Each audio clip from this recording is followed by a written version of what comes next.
the calm within the storm.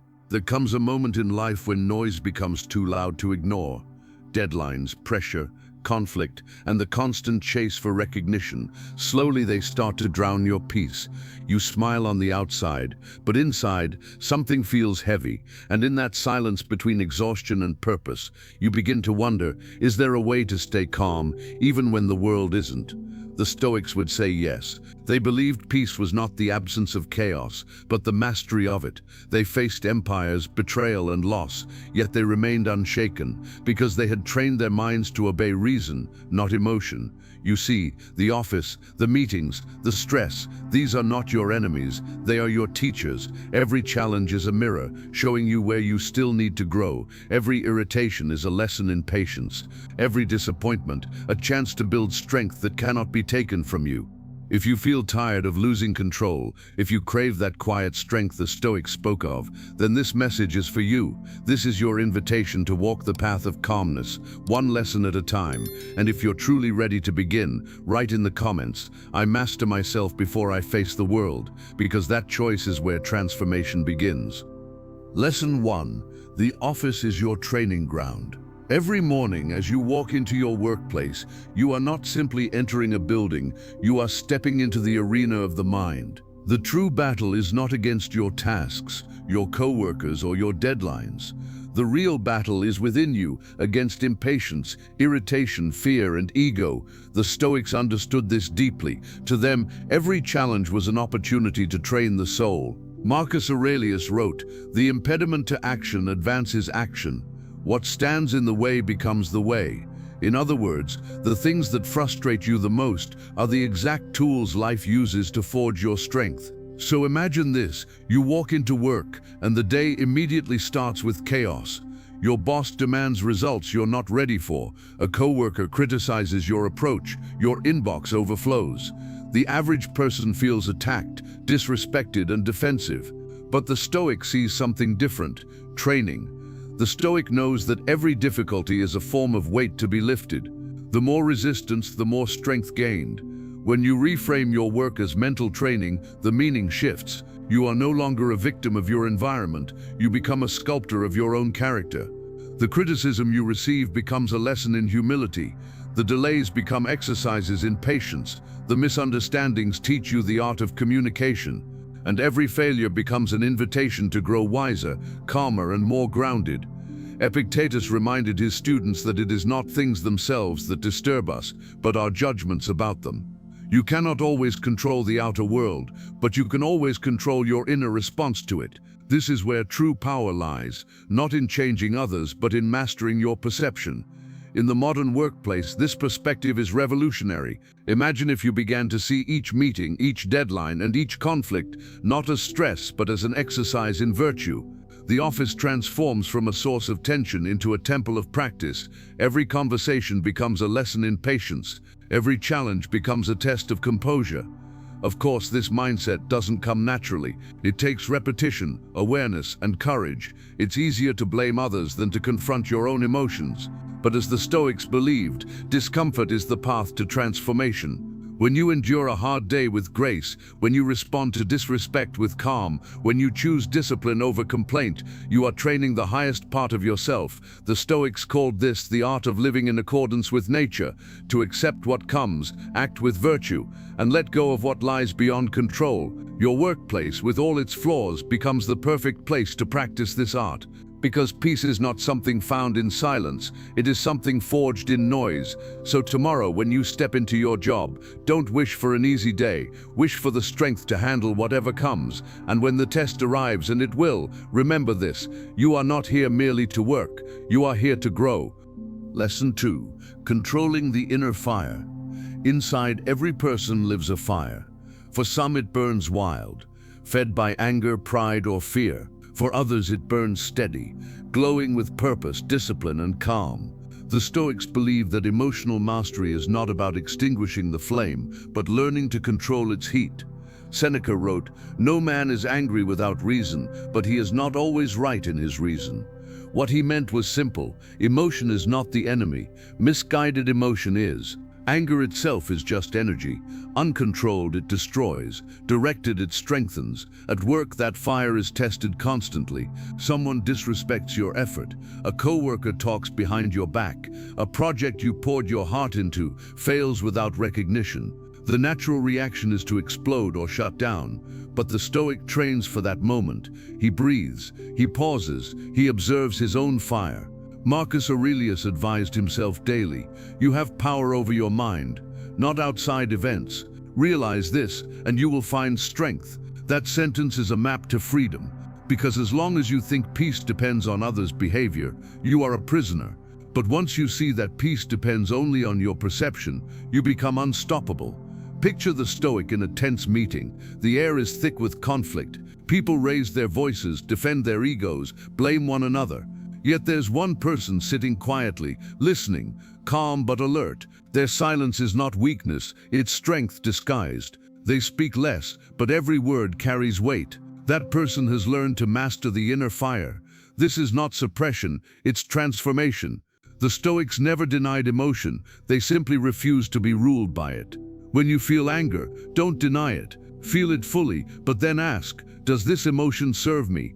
If it leads you toward wisdom, let it guide you. If it leads you toward chaos, let it go. Seneca compared uncontrolled emotion to a soldier charging blindly into battle. It may look brave, but it leads to ruin. True courage is the ability to remain composed when provoked, to protect your peace when the world tempts you to lose it. Practice this in small ways. When an email irritates you, wait before responding. When someone interrupts you, smile and breathe. When you feel heat rise inside, visualize yourself as a mountain, solid, still, unmoved by the storm. Over time, you will notice something extraordinary. The world will stop controlling you. Peace, you'll realize, is not given. It is trained, it is earned. Every time you master your reaction, you strengthen your soul. The inner fire is not your enemy, it's your power, waiting to be disciplined. Lesson 3. The Art of Indifference. The modern world worships results. We are told that success, approval, and recognition define our worth. But the Stoics taught something radically different, that freedom begins when you detach your peace from outcomes. Marcus Aurelius wrote, "Do every act of your life as though it were the last." That is not about urgency, it's about presence. When you give your full attention to the task itself, the need for validation disappears. You stop working to impress and start working to express. In the office, this art of indifference is difficult. You want your effort to be noticed, your contribution to be valued. But the Stoic learns to find satisfaction in the act, not the applause. Whether praised or ignored, they remain the same, steady, disciplined, calm. Seneca said, "He who seeks wisdom should not be disturbed by either praise or blame." When you depend on recognition, your peace becomes fragile because it rests in hands that are not yours. The Stoic reclaims it by focusing on what truly belongs to him, his effort, his intention, his virtue. Let's take an example. You've worked hard on a project and your boss praises someone else. The ego feels wounded. But instead of feeding that pain, pause, ask yourself, did I act with integrity? Did I give my best? If the answer is yes, then nothing else matters. You have already succeeded. This mindset creates quiet power. It makes you unshakable, because when your peace no longer depends on outcomes, you cannot be manipulated by fear or reward. You rise above both. The Stoic doesn't chase recognition. Recognition eventually finds the Stoic, because consistency, calm, and excellence always shine through. But even if they don't, it changes nothing. The reward is internal, a clear conscience and a tranquil heart. So when you work tomorrow, work as if no one is watching, and as if the gods themselves will judge your spirit, not your success. Let go of the need to prove and focus on the need to improve. Remember the words of Epictetus, "Seek not for events to happen as you wish, but wish for events to happen as they do, and your life will flow well." Indifference, in this sense, is not coldness, it's liberation. It's the courage to live from the inside out. Because when you no longer depend on praise or outcomes, you have already won the highest form of success, peace. Lesson 4. The discipline of attention. In the age of endless noise, the greatest act of rebellion is stillness. At work, where 1,000 distractions demand your focus, notifications, conversations, expectations, your attention becomes a battlefield. Everyone and everything wants a piece of it. Yet as the Stoics remind us, peace begins not in the world, but in the mind that chooses where to look. Epictetus once said, "You become what you give your attention to. That single truth is the core of mental mastery." If you give your attention to every worry, complaint, or opinion, you will live scattered, fragile, lost in the noise. But if you learn to direct your focus like a disciplined archer, each thought becomes deliberate, each action calm. Think about it. How much of your stress comes not from what happens, but from how much space you give it in your mind? Someone's comment echoes for hours. A meeting replay loops in your head. An unfinished task haunts you at night. The problem is not the event, it's the permission you give it to occupy your mental home. The Stoic mind is like a temple, guarded by awareness. Before a thought enters, the guard asks, "Does this serve my peace?" If it does not, it stays outside. That is not indifference, it's discipline. Because what you allow into your awareness shapes your emotions, your energy, your day. At work, this discipline transforms chaos into clarity. Imagine you're overwhelmed, tasks piling up, your phone vibrating endlessly. The instinct is to panic, to multitask, to chase the next urgent thing. But the Stoic breathes once and chooses one action, one thought, one focus. He does not let the world scatter his mind. He grounds himself in the present moment, in what is essential, in what he can control. Try this. Before starting your day, write down 3 things that truly matter. Throughout the day, when distractions arise, return to those 3 like a compass. This is not about being efficient, it's about being free. Freedom, the Stoics taught, is not doing whatever you want, it's wanting only what truly matters. The mind that can focus, that can ignore the trivial, that can stay calm while everything demands its attention, that mind is invincible. So each morning, before the world shouts your name, whisper to yourself, "Today I decide what deserves my attention," and live accordingly. Lesson 5. The power of emotional distance. We often think peace means not feeling anything, but Stoicism teaches the opposite. Peace comes from feeling everything and still remaining free. The emotions that rise in you, anger, frustration, fear, are not your enemies. They are visitors, signals, waves passing through your consciousness. The problem is not that they come, but that we mistake them for ourselves. Seneca said, "He who is angry is being punished by his own anger." Think about that. Every time you let anger control you, you suffer twice, once from the event and again from your reaction to it. At work, it's easy to let this happen. Someone speaks to you disrespectfully. You replay it for hours. You feel your chest tighten, your thoughts spiral. But pause. What if instead of identifying with the emotion, you simply observed it? Close your eyes for a moment and picture this. Your anger is a storm cloud passing across a vast sky. The sky is your mind. The cloud moves, dark and temporary, but the sky remains. The Stoic learns to rest in the sky, not the storm. Emotional distance is not coldness, it's clarity. It is the ability to say, "I feel this, but I am not this." You may feel disappointment, but you are not a disappointed person. You may feel stress, but you are not defined by stress. You may feel sadness, but beneath it, there is a calm observer that never wavers. That observer is your true self. At work, practice this awareness in moments of tension. When you feel irritation rising, silently say to yourself, "This emotion is visiting, it will leave." That sentence alone separates you from the reaction. You regain choice, you regain control, and in that control lies your power. Because once you stop reacting, you start responding. Once you stop fighting your emotions, they lose their grip. Imagine your colleague blames you for something you didn't do. The untrained mind defends, argues, burns with anger. The Stoic mind pauses, breathes and says, "Their words belong to them. My peace belongs to me." You don't suppress your feelings, you outgrow them.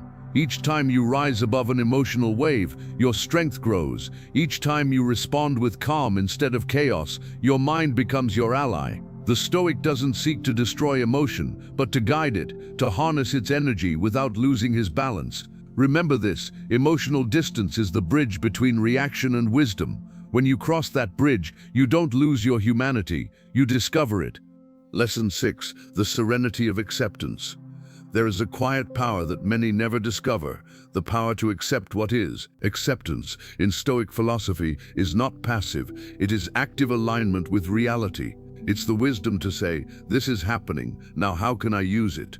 Most people at work spend their days resisting. They wish their boss were kinder, their schedule lighter, their circumstances different. Every complaint is an argument with the present moment. And yet, reality always wins. The more you resist it, the more it hurts. Marcus Aurelius wrote, "Love only what happens, for what could be more fitting?" At first, that sounds impossible. How can you love the stress, the failure, the discomfort? But the Stoic sees every event as raw material for growth. The difficult client teaches patience. The heavy workload teaches endurance. The failure teaches humility. Each one shapes you if you allow it. Acceptance does not mean approval. It means understanding. It means seeing that the world moves according to its own order, not yours. That people act according to their own reasons, not always out of malice. That every situation, no matter how hard, can be used as training for your character. Next time something doesn't go as planned, try this Stoic exercise. Instead of saying, "Why is this happening to me?" ask, "How is this happening for me?" That small shift turns frustration into strength. Picture yourself at work facing a setback, a lost opportunity, a failed pitch, a disagreement. You could fight, blame, or resist, or you could breathe and think, "It's not what I wanted, but perhaps it's what I needed." That sentence alone changes the energy. When you accept, you stop being a victim of circumstances and become a student of them. You start using life, not being used by it. And in that space, peace grows naturally. Acceptance doesn't mean you stop trying. It means you stop fighting the wrong battles. You act from serenity, not struggle. You plan, but you don't cling. You hope, but you don't demand. You move, but you don't lose your center. In the end, acceptance is the key that unlocks the unshakable mind. Because once you stop needing the world to change, the world loses its power to disturb you. Lesson 7. The art of pausing before reacting. In the noise of the modern world, reaction has become instinct. Someone says something sharp, and our minds sharpen in return. A mistake appears, and anxiety swells before thought can catch it. We live in a world that glorifies quick responses, fast answers, instant emotions. Yet the Stoic knows that true power lies not in the reaction, but in the pause before it. Marcus Aurelius once wrote, "You have power over your mind, not outside events. Realize this, and you will find strength." That realization begins in the space between what happens and what you do about it. It's small, barely noticeable, but it's the birthplace of peace. Imagine you're at work. Your boss sends an email filled with criticism. Your heart beats faster. You feel misunderstood, undervalued, exposed. In that instant, your mind wants to react, to defend, to explain, to fire back. But what if, instead of answering the email, you closed your eyes and took one deliberate breath? That breath is your fortress. It interrupts the storm. It tells your body, "We are safe." It reminds your mind that not everything demands a reaction. The pause doesn't mean weakness, it means command. It means that even when the world tries to provoke you, you are the one who decides when and how to move. Every reaction you control is a victory, not over others, but over yourself. The Stoic trains this discipline like a muscle. He practices it daily, in small things, waiting a moment before responding to a message, taking a deep breath before speaking in anger, pausing before judging a situation. Over time, that pause becomes instinct. It becomes the new reflex, the reflex of peace. Seneca taught that anger is like a fire that burns the hand of the one who holds it. The pause, then, is the act of letting go. When you delay your reaction, you give wisdom the chance to speak. You allow reason to rise above impulse. At work, this power transforms everything. Conflicts become conversations. Tension turns into understanding. Instead of spreading chaos, you diffuse it simply by refusing to add to it. The next time someone tries to pull you into their storm, choose to be the calm center instead. Breathe, count, watch the emotion pass through you like a wave. The pause does not make you cold, it makes you wise. And if you fail, if you react too quickly, if you lose your calm, do not despair. The Stoic knows that mastery is not a final state, but a practice practice, you simply begin again. Each pause is a new beginning. Remember this, the strongest person in the room is not the one who speaks loudest, but the one who decides when silence speaks for them. Lesson 8. The strength of inner boundaries. Peace is not the absence of people, it is the presence of boundaries. In every workplace and in life, you will meet those who drain your energy, who test your patience, who carry storms wherever they go. The Stoic understands that he cannot control others, but he can control how far he lets them enter his inner world. Boundaries are not walls built from pride, they are gates guarded by wisdom. They are the invisible lines that protect your peace from being consumed by the chaos of others. Think about how often you surrender your calm to the moods of those around you.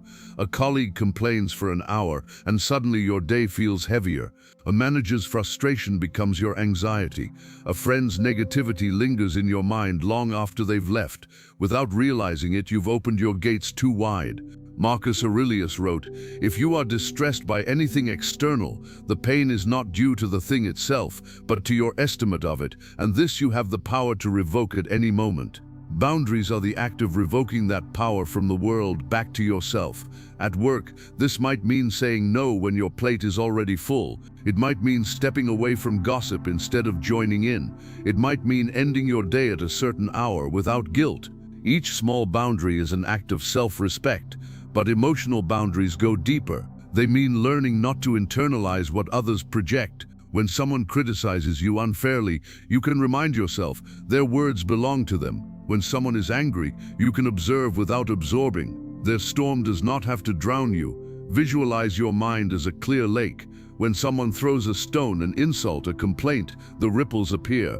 But if you stay still, the water calms again. If you start throwing stones back, the whole lake stays disturbed. The Stoic chooses stillness, not surrender. This practice takes strength. It requires saying, "I will not let the world decide my mood." It's not coldness, it's compassion with wisdom, because when your mind is calm, you can respond to others from understanding, not reaction. You can give kindness without losing yourself. Seneca wrote, "He who controls himself controls all things." And that's the truth of boundaries. They are not about others, they are about self-control. You set them not to punish others, but to protect your peace, your time, and your focus. So as you walk into work tomorrow, imagine an invisible circle around you. Inside it lives your calm, your dignity, your energy. Protect it, let no one enter it uninvited. And remember, your peace of mind is not selfish, it is service, because a calm person heals what an angry one breaks. Lesson 9. Turning adversity into strength. There will always be obstacles. Deadlines that crush, criticism that stings, disappointments that break expectations. The Stoic does not deny them, he welcomes them, because every obstacle carries within it a gift, the chance to become stronger. Marcus Aurelius wrote, "The impediment to action advances action. What stands in the way becomes the way." These are not poetic words, they are instructions. Life does not happen to you, it happens for you. Imagine you are walking through a forest and suddenly find a fallen tree blocking your path. Most people stop, curse, and turn back. The Stoic studies it, climbs it, or finds a way around it, and by doing so becomes stronger for the next obstacle. The path doesn't end at the problem becomes part of the path. At work, this philosophy changes how you face hardship. When your project fails, instead of saying, "I've failed," you can say, "I've learned." When someone undermines you, instead of bitterness, you can build resilience. When plans collapse, you can see them as an invitation to adapt. Seneca said, "Difficulties strengthen the mind as labor does the body." Just as a muscle grows through resistance, your character grows through challenge. Without difficulty, there is no depth. Without pressure, there is no diamond. But this shift requires humility. You must stop asking, "Why is this happening to me?" and start asking, "What is this teaching me?" The first question makes you a victim. The second makes you a student. The Stoic treats every hardship as a mirror, reflecting his weaknesses, his impatience, his ego. Instead of running, he studies the reflection. He learns to accept discomfort as a teacher, not an enemy. Picture yourself late at work, exhausted, the weight of responsibility pressing on your shoulders. You want to quit, to escape, to give in, but then a quiet voice inside says, "This moment is my training." That realization transforms fatigue into fortitude. You endure, not because it's easy, but because you are capable. Adversity reveals who you are when the comfort is gone, and the Stoic uses that revelation as fuel for growth.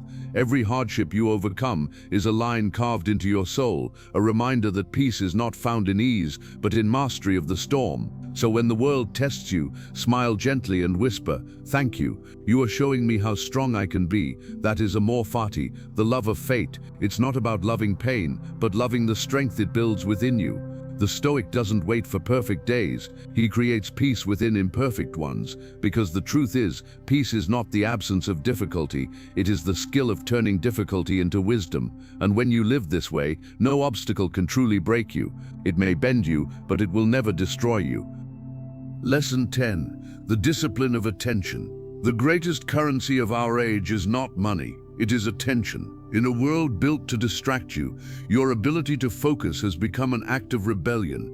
Every notification, every headline, every buzzing vibration in your pocket is a request to abandon your present moment, to scatter your mind across countless fragments. And yet the Stoic knows that where your attention goes, your life follows. Seneca warned us long ago, it is not that we have a short time to live, but that we waste much of it. We waste it not only in idleness, but in mental dispersion, in living everywhere except where we are. At work, this dispersion shows up subtly. You begin a task, check your phone, answer a message, switch to another tab, then back again. Hours pass, yet your mind never truly touches the depth of any moment. You are busy but not present. The Stoic seeks to reclaim this lost art, the art of full attention. He treats each task, no matter how small, as a meditation. Whether he writes an email, sweeps a floor, or leads a meeting, he gives it his entire focus. He becomes one with the act itself. Marcus Aurelius wrote, "Concentrate every minute like a Roman on doing what's in front of you, with precise and genuine seriousness, tenderly, willingly, with justice." To him, focus was not just efficiency, it was virtue, because scattered attention leads to scattered living. When your attention is disciplined, life slows down. You notice details others overlook, the tone of a colleague's voice, the rhythm of your own breathing, the quiet between sounds. The present becomes alive. In the workplace, this makes you rare. While others drown in distractions, you are calm, deliberate, and productive. You do one thing fully, and therefore better. When you listen, you really listen. When you rest, you truly rest. And when you work, you pour yourself completely into the task before you. This kind of focus is not natural, it's trained. You will fail at it many times. Your mind will wander, your phone will tempt you, your thoughts will drift. But each time you notice and return, you strengthen the muscle of presence. The Stoic does not chase multitasking. He understands that to be everywhere is to be nowhere. So he simplifies his world, clears the clutter, both digital and emotional. He cultivates stillness within motion. When you master your attention, you master your days. And when you master your days, you master your life. Because peace is not hidden in some future victory. It's in the simple act of being here, doing what you are doing, fully. Lesson 11. Detachment. The freedom beyond control. The Stoic knows this truth. You control your actions, not their outcomes. The modern mind struggles with this idea. We are trained to measure worth through results, numbers, likes, success, validation. But the Stoic measures worth through effort, intention, and inner integrity. Epictetus taught, "Some things are in our control, and some are not. To forget this is to live in torment. To remember it is to live in peace." Imagine this. You work hard on a project. You give your best, yet it fails. The world sees failure. The Stoic sees freedom, because his peace was never tied to the result. It was tied to his discipline. This detachment is not indifference. It's liberation. It means doing everything with excellence while remaining at peace if the outcome differs from expectation. It is the quiet confidence that your virtue is enough. At work, this practice changes everything.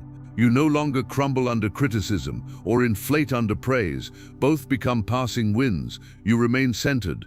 You understand that the applause of others does not define your worth, nor does their silence erase it. Seneca wrote, "No man is more unhappy than he who never faces adversity, for he is not permitted to prove himself." Detachment is the armor that lets you face adversity without losing your balance. But this is not easy. The ego resists detachment. It craves recognition. It wants to control perception. Yet the more you chase control, the less peace you have. The Stoic instead builds his sense of self on what cannot be taken away, his values, his actions, his thoughts. Each morning remind yourself, I can control my effort, not the outcome. Each night say, I did my best and that is enough. This mindset frees you from anxiety. You no longer cling to what might be. You rest in what is. You act with courage, speak with truth, and release the result. The paradox is that detachment often brings better results. Why? Because you are no longer paralyzed by fear. You act clearly, without desperation. You lead calmly, without ego. You serve purpose, not vanity. And so you discover that peace comes not from getting what you want, but from being undisturbed when you don't. Lesson 12. The practice of gratitude amid chaos. Gratitude is not a cliché, it is a discipline.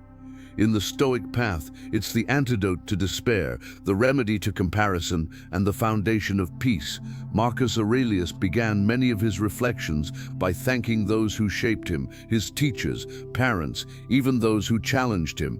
He understood that gratitude isn't reserved for comfort, it extends even to adversity. Because hardship too is a teacher. In modern life, it's easy to forget this.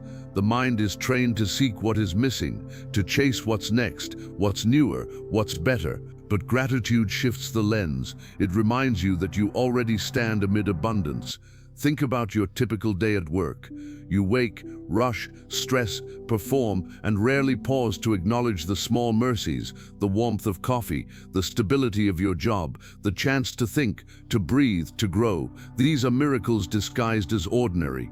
Seneca said, "He is a great man who uses earthenware as if it were silver, and he who uses silver as if it were earthenware." Gratitude transforms the ordinary into sacred. It redefines wealth, not as possessions but as awareness. But Stoic gratitude goes deeper than comfort. It means thanking even the difficult people and moments.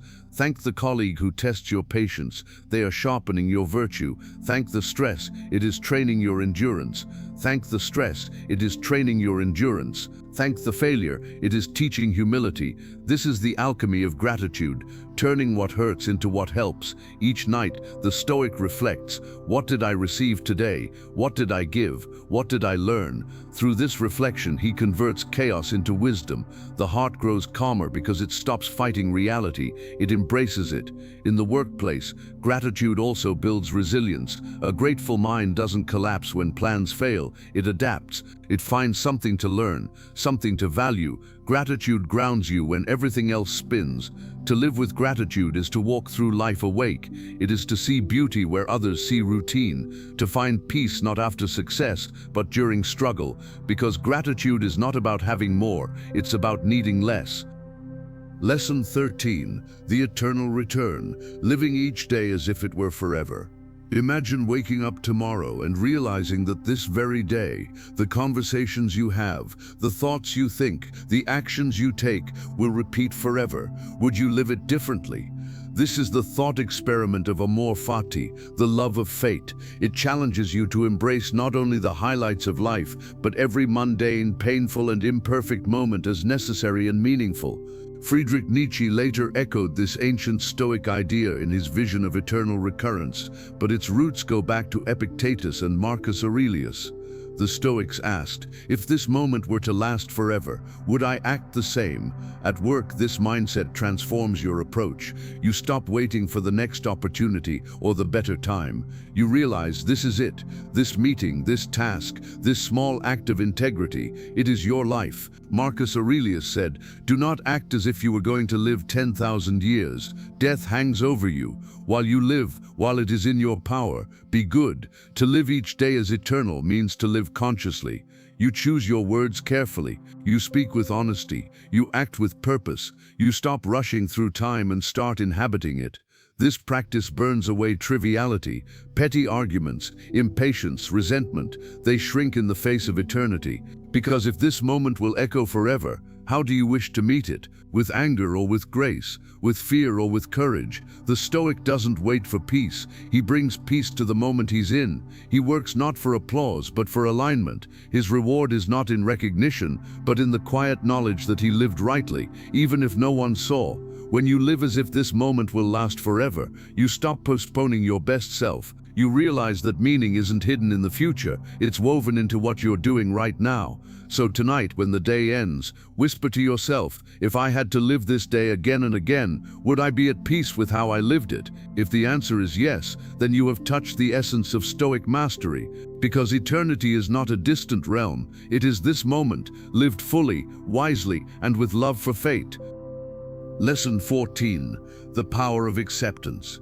Peace begins when resistance ends. Every day, you battle against what is. You wish your coworker behaved differently. You wish your schedule were lighter. You wish circumstances bent to your will, but they don't. And the more you resist reality, the more it presses against you. The Stoic doesn't surrender out of weakness, he accepts out of wisdom. Acceptance is not passivity, it is alignment with truth. It's the moment you stop saying, "Why is this happening?" and begin asking, "What can I learn from this?" Epictetus reminds us, do not seek for events to happen as you wish, but wish them to happen as they do happen, and your life will go smoothly. At work, acceptance is power. When projects collapse, when deadlines shift, when colleagues fail you, accept first, act second. The mind that resists wastes energy. The mind that accepts channels it into solutions. Imagine standing in a river. The water is strong. You can fight it and drown, or you can move with its current, guiding your path with steady arms. Acceptance is that current. It doesn't erase your agency, it refines it. This doesn't mean you love every outcome. It means you stop fighting against what already is. You release the illusion that things should always go your way. You trade frustration for flow. Seneca said, "A gem cannot be polished without friction, nor a man perfected without trials." Acceptance allows friction to polish you instead of break you. Each moment of frustration is an invitation to surrender, not to defeat, but to reality. The Stoic says, "This too is part of my path," and from there peace begins. When you stop resisting the storm, you can finally hear the sound of rain. Lesson 15. The courage to be still. Stillness is not the absence of motion, it is the mastery of it. In the noise of modern work, people confuse movement with progress. Meetings multiply, emails flood in, minds spin endlessly. But in that chaos, very few are truly moving forward. They are only spinning faster. The Stoic finds power in stillness. He pauses before responding. He breathes before reacting. He thinks before deciding. Marcus Aurelius would write in the midst of war and duty, seeking moments of solitude not to escape, but to return to clarity. He knew that calm was not a luxury, it was leadership. Stillness is what allows you to act with precision rather than impulse. It gives you the power to choose instead of merely react. At work, the one who can remain still amid pressure becomes unshakable. While others panic at deadlines, you center yourself. While others gossip or rage, you breathe. That pause, just a few seconds of awareness, changes everything. It transforms anger into patience, anxiety into focus, noise into direction. Epictetus said, "No man is free who is not master of himself." Stillness is that mastery. It is the invisible armor of those who lead with grace instead of aggression. But don't mistake stillness for passivity. It's not about doing less, it's about doing what matters most, with presence and intention. The Stoic does not seek to fill every silence with words, nor every hour with action. He values quiet as deeply as achievement. To practice stillness, you must build rituals that anchor you, moments of silence before work begins, a few breaths before speaking, a short reflection after each challenge. In stillness, you rediscover your power, because when the world screams for urgency, your calm becomes your strength. And in that silence, you hear the faint voice of wisdom, guiding, steady, eternal. Lesson 16. Integrity as the ultimate success. There's a kind of success the world celebrates: titles, money, recognition. And there's another kind, the Stoics' kind, that no one can see but you. It's called integrity. Integrity is the alignment between who you are, what you think, and what you do. It's when your private life mirrors your public one, when you don't compromise your principles, even when it costs you something. Seneca warned that it is not the man who has too little, but the man who craves more, that is poor. The same applies to success. It's not the lack of fame that makes you small, but the lack of virtue. At work, integrity means telling the truth, even when it's uncomfortable. It means refusing to step on others for advancement. It means choosing what's right over what's easy, every single time. Integrity doesn't always win you praise. In fact, it often isolates you. But the peace it gives is irreplaceable, because no external reward can compare to the inner silence of a clear conscience. The Stoic measures victory not by applause but by alignment. He asks himself daily, did I live today according to my values? You can lose opportunities, money, even status, but if you keep your integrity, you lose nothing that truly matters. At the end of your career, people might forget your projects, but they will remember how you made them feel, how you stood firm when others fell silent, how you acted with fairness when it was easier not to. Integrity is immortality in action. It is character carved into time. So live and work as if every decision leaves a mark on your soul, because it does. And remember, success without virtue is noise. Virtue without recognition is peace. Lesson 17. The legacy of the Stoic mind. One day, your desk will be empty, your nameplate removed, your messages deleted. The world moves on faster than we think, but what remains, what truly endures, is the impact of your presence, the calm you carried, the example you set. The Stoic does not aim to be remembered for greatness, but for steadiness, for being the one who remained composed when others broke, kind when others turned cold, disciplined when others drifted. Marcus Aurelius wrote, "Waste no more time arguing about what a good man should be. Be one." Your legacy is not a monument. It's the invisible influence you leave in others, the peace you bring to a meeting, the integrity that inspires a colleague, the wisdom you share without speaking. Each act of patience, each moment of restraint, each quiet decision to choose virtue over ego, these are seeds planted in the souls of others. You may never see them grow, but they will. The Stoic legacy is not loud, it's not carved in stone, it's whispered in lives touched by calmness. It's the coworker who remembers how you handled chaos with grace. It's the friend who recalls your stillness in conflict. It's the family who inherits your composure. One day, all your work will fade, but your example will not, because character echoes longer than achievement. So live in such a way that your presence becomes a lesson. Let your peace be contagious. Let your mind be the calm in someone else's storm. That is the true legacy of a Stoic mind, unseen, eternal, alive in every heart it touches. The Unshakable Path. Life will not slow down. The noise will not fade, but you can rise above it. The Stoic path is not about becoming emotionless, it's about becoming unbreakable. It's the quiet art of living with strength and serenity in a world that demands speed and chaos. Each lesson you've walked through is not just theory, it's a map back to yourself. Acceptance teaches you peace, stillness grants you clarity, integrity anchors your soul, and gratitude transforms everything you touch. The storms of life will come again. Meet them not with fear, but with calm. Because within you lies something that the world cannot disturb, the choice to remain centered, the power to remain kind, the discipline to remain free. Remember, every sunrise is a chance to practice, every conflict is a classroom, every moment is a mirror. You are not defined by what happens to you, but by how you choose to respond. So when you close this video, carry one thought with you. Peace is not found, it's practiced. If this message resonated with you, share it with someone who needs stillness today, and write in the comments, "I master myself before I face the world." Let that phrase be your reminder that no matter the chaos outside, your inner fortress stands firm. Thank you for being here. Your journey toward calm has already begun. See you in the next reflection.